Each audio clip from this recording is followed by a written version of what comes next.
Concealer colour corrector ব্যবহার না করে শুধুমাত্র এক লেয়ার ফাউন্ডেশন দিয়ে এমন একটা ফ্ললেস বেস ক্রিয়েট করেছি। খুবই অ্যাফোর্ডেবল এবং বাজেট ফ্রেন্ডলি একটা ফাউন্ডেশন অ্যান্ড পেয়ে যাচ্ছ 5টা শেডে। সো আজকে আমার ফুল মেকআপটা কমপ্লিট করব শুধুমাত্র একটি ফাউন্ডেশন দিয়ে উইদাউট কনসিলার। সো ফার্স্টেই হচ্ছে আমি আমার ব্রুটাকে আর্ট করে নিলাম, এরপর আমি একটু কনসিল করে নিচ্ছি আমার চোখের উপরে। ফেসে কোনো কনসিলার আমি অ্যাপ্লাই করবো না, অ্যান্ড এরপর হচ্ছে আমি প্রাইমার দিয়ে দিচ্ছি।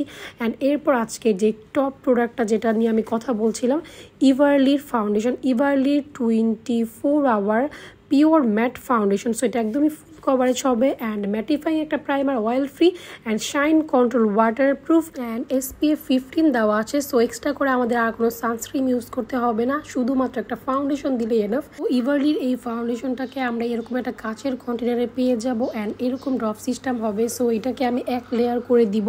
সো ফার্স্টেই আমি এক সাইডে হচ্ছে ব্রাশ দিয়ে অ্যাপ্লাই করবো অ্যান্ড এক সাইডে হচ্ছে ফ্লাফি ব্রাশ দিয়ে অ্যাপ্লাই করবো। সো শুধুমাত্র একটা লেয়ারই আমি দিব, দেখবো যে এটার কভারেজটা কীরকম অ্যান্ড কোনো রকমের কোনো কালার কারেক্টার অথবা কোনো কনসিলার আজকে আমি ইউজ করব না। তো এটা যখন অ্যাপ্লাই করছিলাম তখন একদমই মনে হচ্ছিল আসলে একটা ফুল কভারেজ ফাউন্ডেশন অ্যান্ড আমার যতগুলো স্পট আছে সবগুলো কিন্তু একদমই হাইট হয়ে গিয়েছে। যদিও আমার ফেসে খুব একটা স্পট নেই, বাট তবুও পিগমেন্টেশনও কিন্তু থাকবে না। সো যাদের ফেসে কিনা কালো সাদা পিগমেন্টেশন থেকে থাকে, সো তারা এই ফাউন্ডেশনটা অবশ্যই অ্যাপ্লাই করতে পারো। অ্যান্ড এই ফাউন্ডেশনটা যেহেতু একটা ফুল কভারেজ ফাউন্ডেশন, সো এটা শুধু মুখে অ্যাপ্লাই করলে চলবে না, গলায়ও কিন্তু অ্যাপ্লাই করতে হবে যাতে কালারটা ম্যাচ করে। সো আমার শেডের যারা আছো তারা কিন্তু ন্যাচারাল সেটা নিয়ে নিতে পারো।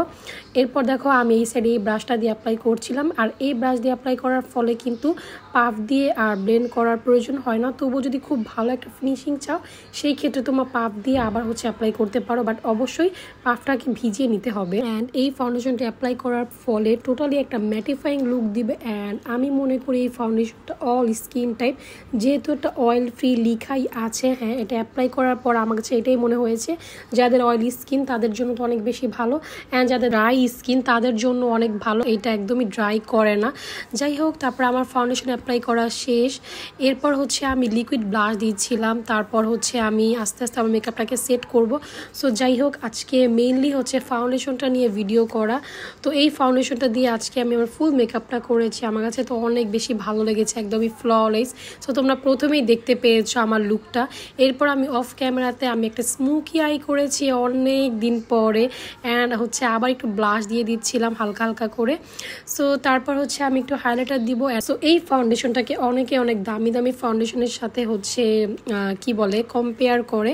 সো আমি আর কোনো কিছু কম্পেয়ার করলাম না, সিঙ্গেলভাবে আমি একটা রিভিউ দিলাম আর কি। তো আমার কাছে তো ভালো লাগছে। সো তোমাদেরকে যদি ভালো লাগে অবশ্যই তোমরা অর্ডার কনফার্ম করে ফেলবা।